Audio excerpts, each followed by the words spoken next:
Hey everyone, welcome to the 5th episode of the Dire podcast. I am your host, Sean Pfeil. Today's date is February 21st, 2020. On today's agenda, we're going to chat about Animal Crossing New Horizons. There was a Nintendo Direct specifically for Animal Crossing not too long ago. You can check out my reactions to that on our YouTube channel, Dire Docs. We're going to chat about it. I didn't really go in-depth in discussions during the reaction, so we're going to do that here. After that, we're going to quickly meditate, center our thoughts, and de-stress before moving on to the list.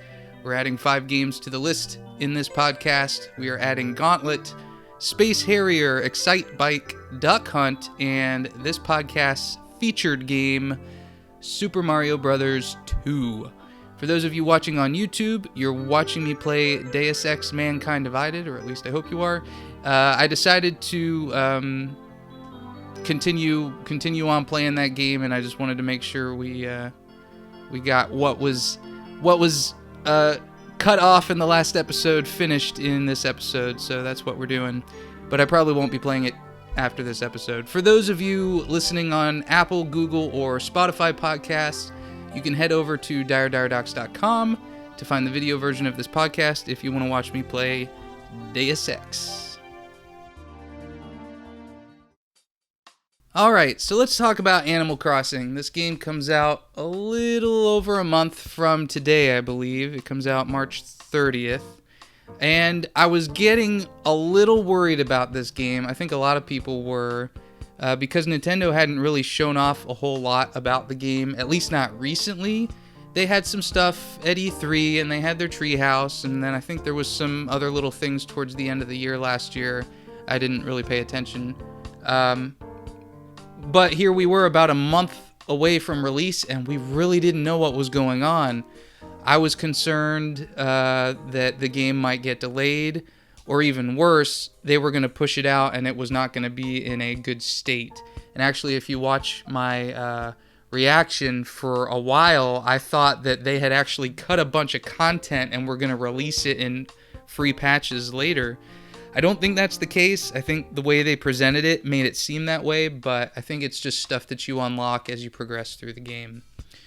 So let's talk about it. They showed off a lot. I will say that my experiences with Animal Crossing go back to the first game. I got it at launch on GameCube, and I got the version on the 3DS, New Leaf, but I haven't really played any other versions. One of the big selling points for New Horizons, at least from what I've seen, is that they're constantly advertising that you can do this whole outdoor farming / decorating with paths and flower beds and stuff like that. That's not gonna be for me. I know that's a big part of the game, is decorating. Maybe I'll get into it. Of the decorating, I prefer the more indoor version and not so much an outdoor kind of guy for that kind of stuff. My big 3 for Animal Crossing, which they didn't really show a whole lot of in this in the Direct, which is fine. Fishing, bug catching, and fossils, in that order, 1, 2, 3. If you couldn't guess, the museum is my favorite progression in this game. I love filling that thing out, and I'm not sure I ever have, but I'm gonna try every time I play the game. So even though they didn't really show a whole lot about those systems, which I'm going to assume are pretty much the same as how they've always been, they did show off some things that are going to make getting to at least fishing and bug catching easier. So what they've done is they've upgraded some of the traversal. So in some of the previous games, you could make additions like adding a bridge to your village. In this game, some of the things I've noticed, well, first of all, you can get to the beach without cliffs, which is huge. At least from the world that I was in New Leaf, I always had to go down a ramp in a specific area just to get to the beach. Getting rid of that is so good, and the beach wraps all the way around, so you don't have the train station up north anymore. You instead have an airport dock in the south side of the island for a water plane, and you're on an island. so you can go all the way around, which is great. So yeah, they got rid of the cliffs. I'm assuming you could still have cliffs, but in the version they showed, they walked straight from the trees right up to the beach. They've added pole vaulting, so you can get over pretty much any point in any river or any area of the river without a bridge. I'll be curious to see what the downside is to pole vaulting, because you would think that there would be if they're allowing you to make bridges. Maybe it's cumbersome to use the item. Maybe the item breaks. Maybe at a minimum it takes up a slot in your bag. I don't know. We'll see. But I'm glad they added that as an option. I saw I think they added ladders. I don't remember ladders in a previous game for getting up cliffs or getting down cliffs quicker. Actually, I think you can just drop off cliffs now. And they added terraforming, which is so cool. Now that's a little bit more on the decorating side, as far as the outdoorsy part goes, but I really think it's cool that you can make your own cliffs. You can put land over water. Presumably you can dig out and widen a river, or maybe split the river. You can connect a lake that's up on a cliff with a river down on bottom to make a waterfall. So I really like that. So I'm in for terraforming, which just means that you can set up your routes how you want them for optimal fishing and bug catching.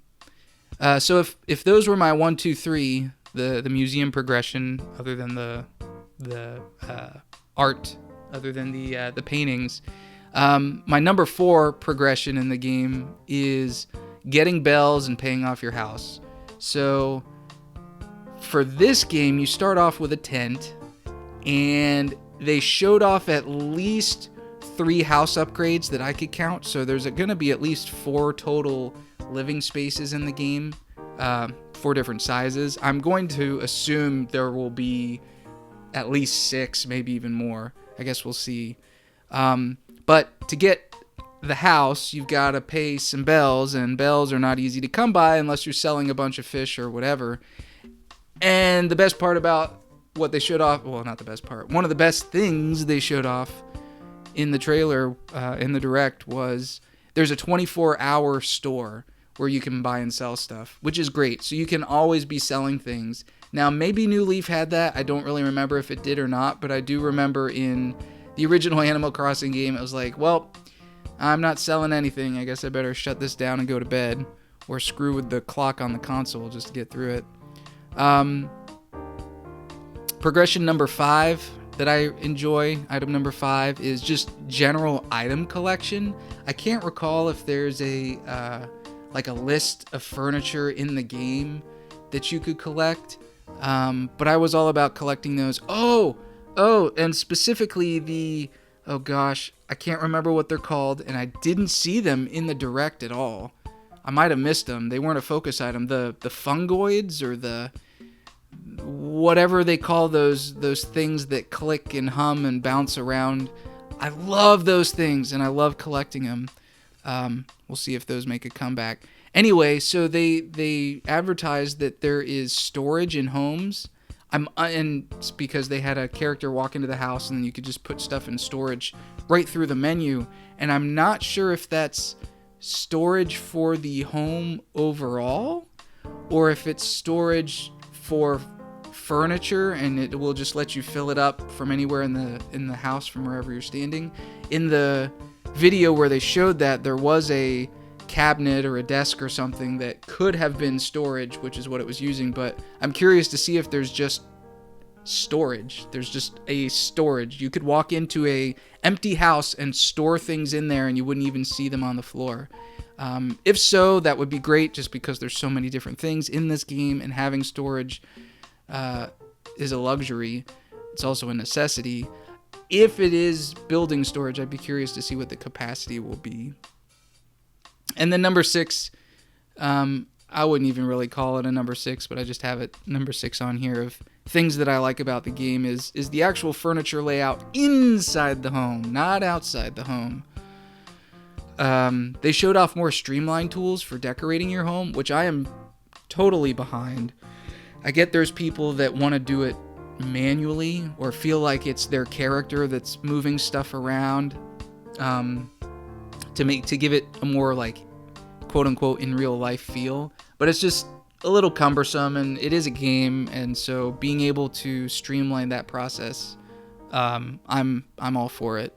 Hopefully for those that don't like it, that you can do it the old-fashioned way too. It would be nice to have both systems in there if you so wanted those. But now let's talk about some things that are new, or at least new as far as I know, in this game. Crafting. Gosh, crafting just in general is one of my favorite systems in gaming, period. It's really hard to find a game with a crafting system that's perfect. As long as they're deep and as long as they're constantly rewarding you, I'll be in for it. But there's also too deep, and there's also too much reward that it doesn't even feel like a reward anymore. So they got to hit that balance just right. But so far, I like what I'm seeing. You can get different materials from cutting down trees or hitting rocks. And even when you hit a rock, it could spit out different kinds of materials. Presumably, as you get better equipment, you will find better materials. Maybe you hit a rock with a rugged shovel and you get flint, and then you hit it with like a diamond shovel or whatever, and you get something better. I don't know. I'd be curious to see if you can quote unquote decraft items. Like you could take a wooden bench and break it down into some materials to use for building something else. They didn't actually show that in the direct. I looked for it, I paused and tried to read the menus, but there wasn't anything in there that suggested you could do that. But there are a lot of recipes in here, and there's only so much natural resources you can go get stuff from, so I'd like to think you'd be able to break down furniture. At least I hope so. But they did show upgradable tools. I mentioned getting a diamond shovel. They didn't show a diamond shovel, but they did show different kinds of shovels and axes, etc. So that's cool. I'm in for that. I also enjoy being able to set up where the neighbors live. I don't know if you could do that in the previous games, but you know, if you wanted to maximize your ability to fish or bug hunt and you didn't want to have homes in the way, you could, you know, pile an entire neighborhood in one corner of the island and leave the rest of the island open for whatever. So I like that. That's really cool. They showed off this thing called the Nook Phone, which has a bunch of different apps on it, and I'm going to assume they will add apps over time, or maybe there's more that they just didn't show, but at a minimum there's a camera, so you can take photographs, although I don't know what I guess the camera app will let you do certain things that you couldn't do just taking a snapshot on the Switch. The map will be there. Your recipes list, I think, will be there. It's either your recipes list or the ability to craft stuff away from the table. I'm not sure which one it is. I think it's just your list of recipes that you know. There's a passport app, which I think is going to be for some sort of multiplayer. There's custom design, so you can design stuff right from your phone. You don't have to go to the Able Sisters or one of the stores to do any designs. You can do that from wherever on your phone.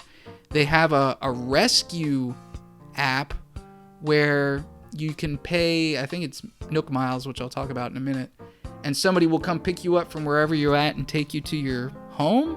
I'm not really sure what the need for that is. Unless there's like some scripted events where you can get stuck or trapped somewhere and maybe you gotta get lifted, or maybe it's just a convenience thing. I don't know how big these islands are. Maybe if they're big enough and you don't want to walk all the way back to your house, that's what it's for. I don't know. It's we'll see. It could be a quality of life thing, or it could be something more integral. We'll find out. But the big app that I really want to talk about is this app called Nook Miles.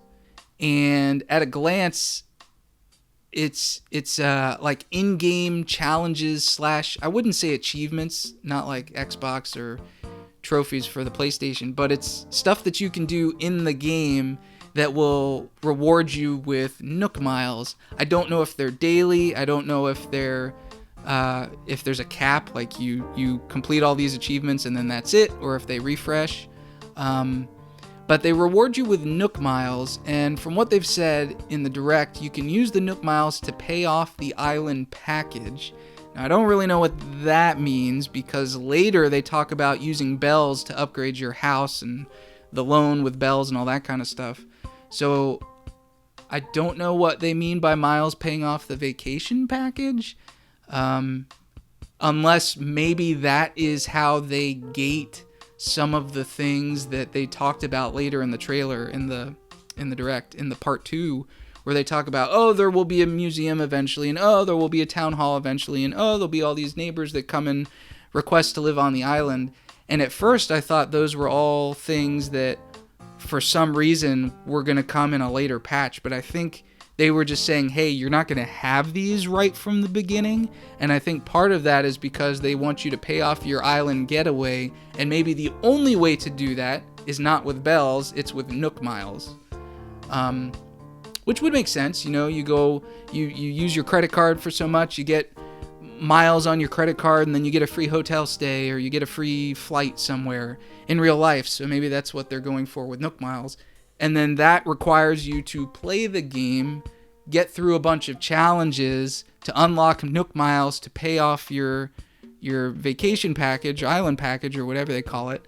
And then you can start progressing with some of these other things, other shops and functions of the game that aren't there from the get-go. Beyond that, Nook Miles are also used to buy, it looks like you can buy clothes. You might be able to buy furniture, I think. You can buy more crafting recipes, so it's basically a second form of currency, which is cool, because then you can use bells for your home and Nook Miles for almost everything else, although there's still the traditional shops and you got to use bells to buy the items that are in there. Anyway, they hinted at dangerous wildlife in the game. Now, that's not something new. I mean, they've had bees in the game before, or wasps. They called them wasps in this. They did show a scorpion, and they did show a spider. All three of those things, wasps included, are going to be something apparently that can harm you in some way. I'd be curious to see if there's anything more than that, but that's what they showed so far in the Direct. Island tours are back, which is great. It seems like they're an upgrade over New Leaf, over what was in New Leaf. For New Leaf, that I almost exclusively went down to the islands because there was so much lucrative stuff there. Great for fishing and bug catching. Hopefully there's a shop for selling stuff on the island. I hated having to put whatever you got into the bucket and then get on the boat and go back to town, sell all your stuff, go back, get on the boat, go back to the island. I mean, you're on an island to begin with, so hopefully there'll be a store right there on whatever island you hop to that will let you sell your stuff, so you can just stay there as long as you want. The game looks beautiful.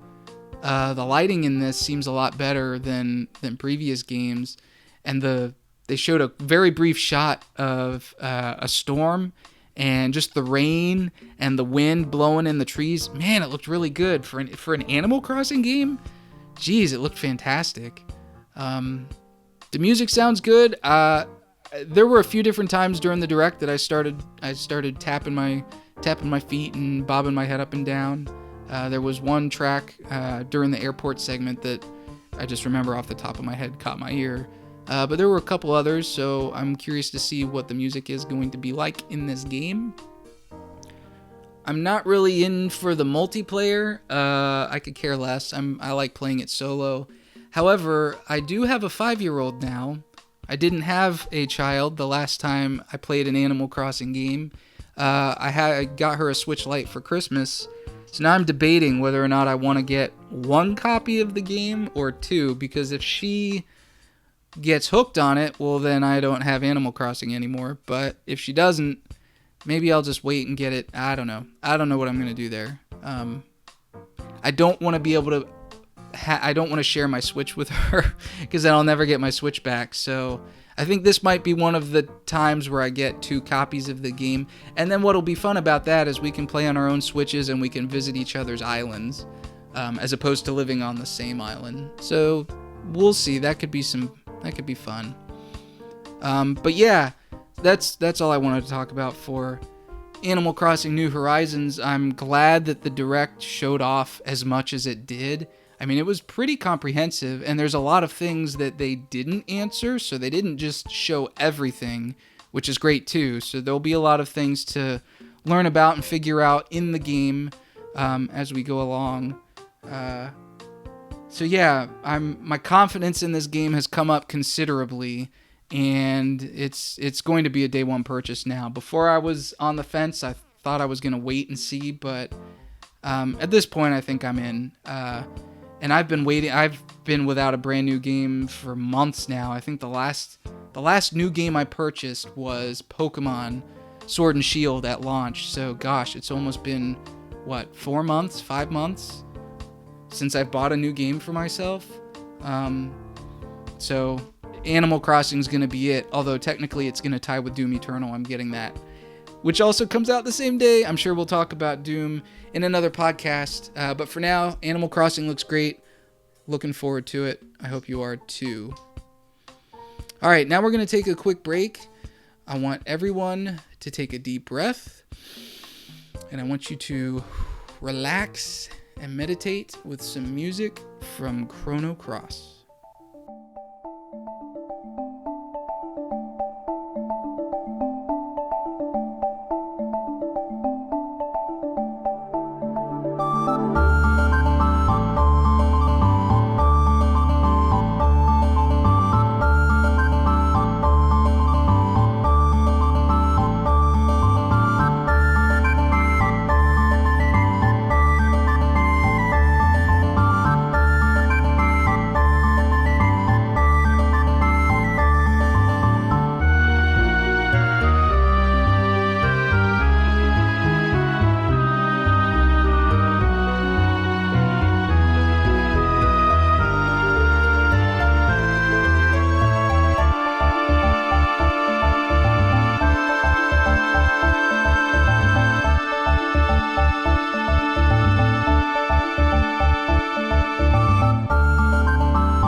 Was Drowned Valley from Chrono Cross.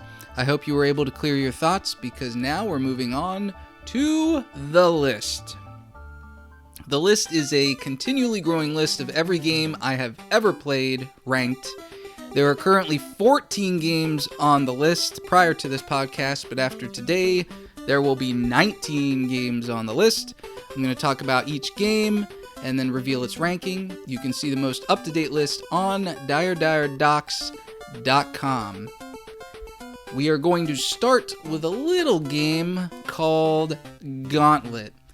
Gauntlet's a game that became a franchise.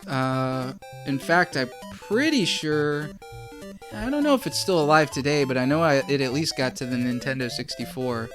But Gauntlet was a game that I remember playing as a kid on the NES. And something about it back then was so magical, and I was so into it. I can't quite describe what it was about the game that I loved so much. I think it was a game that we didn't have very long, so either we rented it or we bought it and then sold it, so I only had it for a short amount of time. But the time that I had with it left an impression in my mind. So I decided, you know what? for me to rank this properly, I need to go and take a look at the game. And so I pulled up a Let's Play on YouTube, and I don't know what I was thinking, to be perfectly honest. I know Gauntlet is, it's an important franchise for back then, but man, I'm not really sure what it was about that game that I thought was so magical. It might have been just the way the levels were designed, because they're kind of like a maze. They're like a maze / puzzle. You go around collecting treasure and fighting off enemies, and I think there was something about that I enjoyed. There was some part of the adventure and the traversal that I thought was really cool. Maybe it was the graphics back then, which by today's standards don't look anything more than a normal arcade game.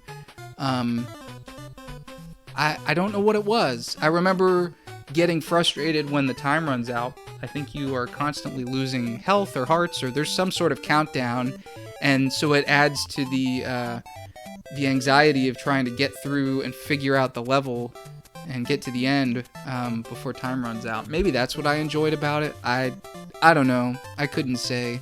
I think the version that I remember playing on the Nintendo 64, which someday we'll rank that, was much more enjoyable. I remember playing that with my brother and some of the neighborhood kids, and we had a lot of fun with that. But Gauntlet on the NES comes in 17th place out of 19, coming in just above Pong. So good for you, Gauntlet. You beat out Pong. Next up is Space Harrier. I actually didn't play this game on the NES, but I'm going to rank it anyway. I played the version that is in Shenmue on the Dreamcast. I'm going to assume it's the same game. From what the internet's telling me, it's the same.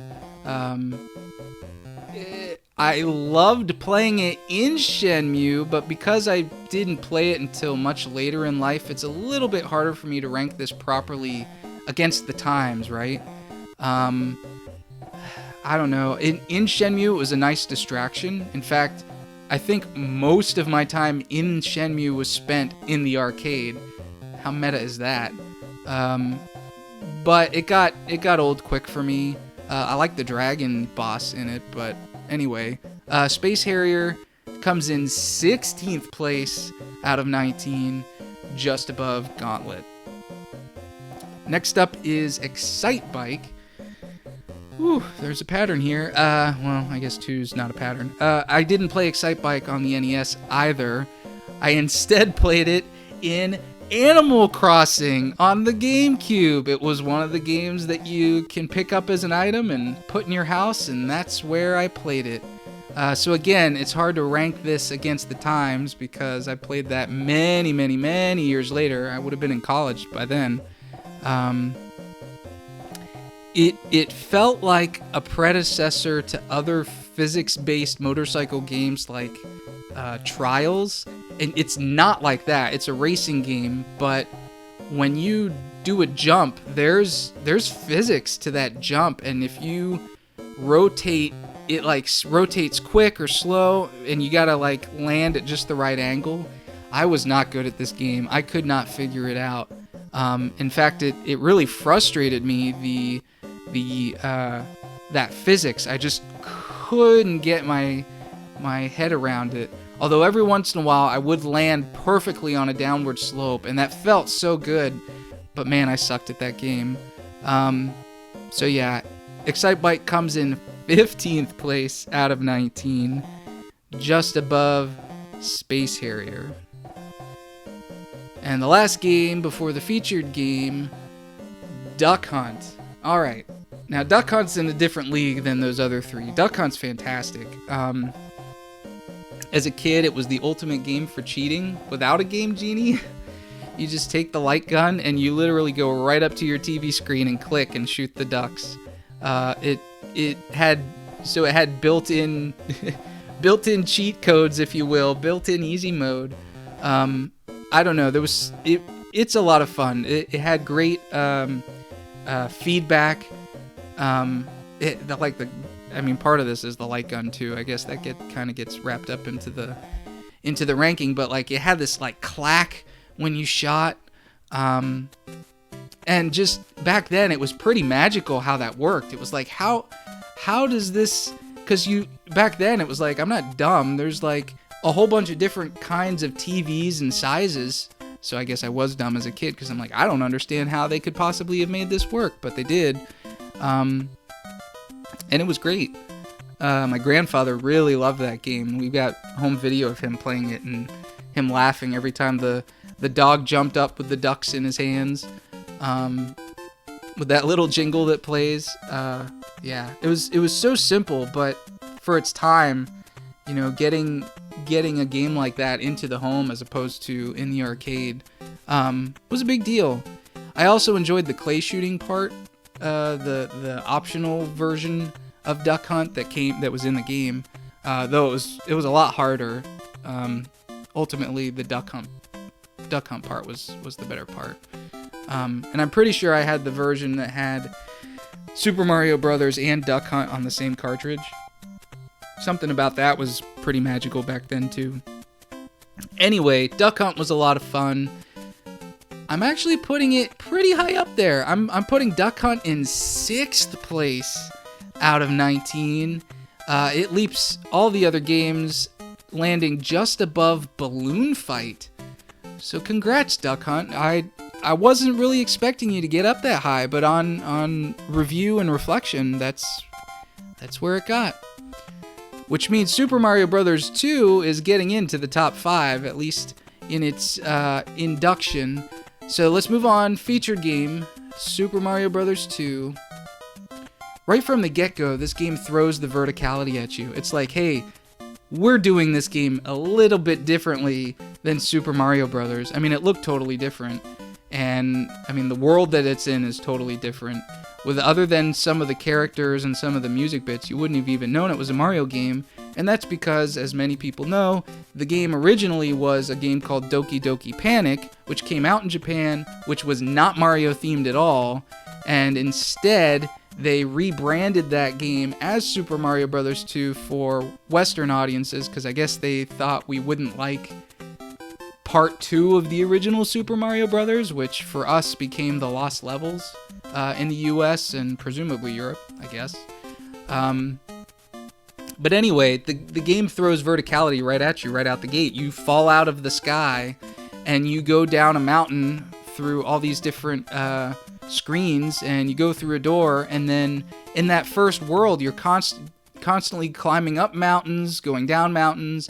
There's like logs going down waterfalls that you're jumping on, and then you go into the underground areas, and there's ladders and more verticality. So it was a different game from that perspective than Super Mario Brothers, and I really enjoyed it. It had the same, I wouldn't say the same level of secrets, but it had secrets like the original Super Mario Brothers game, and they give you an easy one right out the get-go. So you're out there pulling plants, which, by the way, Mario's got ammunition in this game. That's great. I guess he had ammunition in Super Mario Brothers as well with the Fire Flower, which that was unlimited. These are not. You only have so much that is in the ground. But anyway, so there's these like potions or something that you can pull up out of the ground, and when you throw them on the floor, they create a door. And if you put the door in just the right spot, when you go through it, you enter this like alternate world where it's nighttime, and there could be hidden mushrooms in there which give you additional health points, which that's something new for Super Mario Brothers. I mean, in the original game, you basically had a maximum of 2 health points at any given time with either the Super Mushroom or the Fire Flower. You get hit, you go down to Small Mario, you get hit again, you're dead. In this game, through these secrets, you can actually grind up to maybe 5. I think you can at least get to 4 in a world. I'm not sure how many you could get. But you could get more than what you could in previous games, which was pretty cool. And then also, when you're in that alternate world, which it was time-bound, and you couldn't shift the screen, so if you put the door in the wrong place, you were screwed. But if there were plants, you could pull up the plants and you get coins, and then you can use those coins at the end of the level in this sort of casino-like thing to try and get 3 in a row and get some extra lives. So it was fun. It was a little mini game that you could do while you're traversing the world, which I really enjoyed. Talked about ammo. I think in relation to the ammo, those Birdo fights were so much fun. I loved jumping onto one of the eggs, and then I would just see how far back I could go just riding the egg before I picked it up out of the air. I don't know. Those were a lot of fun. There weren't too many areas where you're going to go very far. Most of it you just crash into a wall or a rock or whatever. But those were great. And you had to dodge the non-egg ammunition. There was just something about those fights back then that I thought was a lot of fun. This game introduced the down jump, where you squat and then you hold it and then you can jump up really high, which was great for characters like Luigi or Princess Peach. Which hey, props to this game for giving us multiple playable characters. In fact, I thought Luigi and Princess Peach were so much better than Mario in this game. I loved Luigi's bounce. I actually loved his weird slippery momentum. And then Peach made it a lot easier to make the leaps to get to some of the secret areas that you couldn't otherwise. And trying to figure out which character was best suited for the level that you were going to play was also a lot of fun, figuring that out. Because you died a lot in these games, obviously, and you had to restart, and you'd remember, and you'd progress, and you'd make progression. Let's see, what else do I want to talk about? I think the underground areas of this game were my favorite in the game. Like, the overworld was fine. The underground stuff was the best. There's those areas, I guess some of this is above ground too, but there's those areas where, like, you have to go and get a key to get through a door, and as soon as you get a key, this mask starts flying at you, and it comes at you from all directions, like it's not on a set path. So that was really cool, and like you could throw the key and it would stop chasing you, but then you got to pick it back up again. It was very frantic, right? I had a lot of fun with those. I thought that was really cool. The sand pits. There was something about the sand pits that I really enjoyed too. I liked trying to like get the enemies to fall into either an area where they'd get stuck, or maybe there was a way to get them to fall right off the level. I don't know. There was something about digging in that game that I really found cathartic. And then the bomb tricks. The bomb tricks were okay. I really like the bomb fights though, against like Mouser, where he's throwing bombs at you and you got to grab it real quick and throw it back up on his platform. Man, that was fun. I know that I moved on from Underground, I guess. Now we're talking about bosses. The bosses in this game were fun. There were those little... So I don't know what they were. They look like they could be mushrooms, but I know they're not. At least I don't think they're mushrooms that you would throw at the bad guys. I'm curious what those things were. Because there were some bad guys that you wouldn't throw bombs. You'd throw these like... It was like this thing you could jump on. It was like white on the bottom and red on the top. So it... In hindsight, looks like a mushroom, but I never thought of it as a mushroom. I thought of it as just like, I don't know what I thought of it as, actually. It made sense in my brain, but now that I'm trying to talk about it, I don't know what I would have ever called those things. But yeah, anyway, back to the Underground. Just to finish that off, the music in the Underground had this, like, eerie, spooky, and... At the time, I felt like it was sort of this like Egyptian feel to it. I know there were a lot of desert areas in the game. It was just the way that last note trails off at the end of the loop before it starts back up again. Man, I like that. That was really cool. You know what? I think that might be just about it. Super Mario Bros. 2, relative to some of the other featured games, I guess I don't have too much more to say about it. It was challenging, but I did beat it. It's funny, everybody talks about, so spoilers for the end of the game, I guess, if you care. you hear a lot about, oh, it's the trope of it's all a dream, and it's like, oh, you don't want to do that. That's like so dumb. But back then, that was the first time I'd ever experienced that trope, so I thought that was so cool. It was like, oh, no way, it was a dream the whole time. What a twist! And then you realize how often you see that in books or comics or shows or whatever, and it's like, oh, okay. But for me, the first time I ever experienced that was in Super Mario Bros. 2, so hey, it gets some bonus points there. In general, Super Mario Bros. 2 was a game that I remember playing Sunday mornings or Saturday afternoons. It was just one of those games that helped define my childhood from a gaming perspective. It was a lot of fun. I remember, actually, Super Mario Bros. 2, if I'm right, was the first Mario game to be released on the Game Boy Advance. I was in high school, and that was such a big deal. I remember, like, yes, I can finally revisit this awesome game, because I didn't have NES back then anymore. So yeah, Super Mario Bros. 2, great game, lots of fun had there. So it enters in the top 5. If Duck Hunt was 6th, Super Mario Bros. 2 is guaranteed to make the top 5. When I take a look at the games that are on the list, I've decided to put Super Mario Bros. 2 in 5th place, above Duck Hunt and actually just below Super Mario Bros. They actually came really close in my internal behind-the-scenes scoring system. They are very close, actually. But Super Mario Bros. 2 for now is right below the original in 5th place. We'll see how long it stays that high up the list.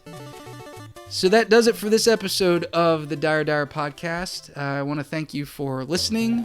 There's a couple things that I'm working on for the channel. I've got some new content ideas that I'm playing around with. And I actually have a new segment that I'm working on for this podcast. I don't want to reveal it just yet because it's still baking in the oven. And I may throw it out at the end of the day. We'll see. But I would like to try it. It's something that I've wanted to do for a long, long time. Even back into my days on my other channel. So we'll see. But for now, thanks again for listening.